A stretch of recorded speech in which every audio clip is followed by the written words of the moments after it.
Attention aux embouteillages dans les centres de contrôle technique. Les grandes enseignes annoncent une explosion de la fréquentation dès le début du mois de mai. En cause, la date anniversaire de la fin du confinement. Reportage dans un centre de contrôle technique à Champagne-au-Mont-d'Or. Mélanie Ferreira. En cette fin du mois d'avril, les voitures ne se bousculent pas dans la zone de contrôle.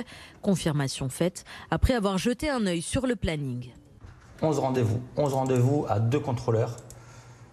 Donc normalement, le planning est prévu pour 24 contrôles sur la journée. Là, on est à la moitié. Avril est plutôt un bon mois d'habitude, mais cette année, le responsable du centre constate une baisse d'activité de 30 à 40%. En cause, la date anniversaire du confinement notamment. Il y a 2 ans, tous les centres étaient fermés, les automobilistes confinés. Ils avaient donc bénéficié d'un délai pour se mettre en règle. Ça aura des conséquences sur l'activité sur les mois de mai, juin, juillet, puisque les automobilistes avaient bénéficié d'un report. Et donc, on va se retrouver avec un fort pic d'activité. Sur le plan national, l'enseigne de contrôle technique attend 1 million de véhicules par mois contre 500 000 habituellement.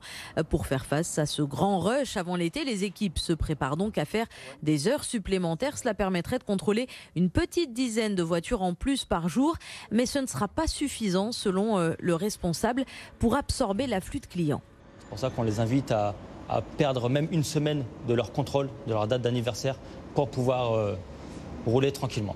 Et pour inciter les clients à anticiper la date d'expiration de leur contrôle technique, l'enseigne leur offre une réduction d'une dizaine d'euros s'ils font leur révision plus tôt.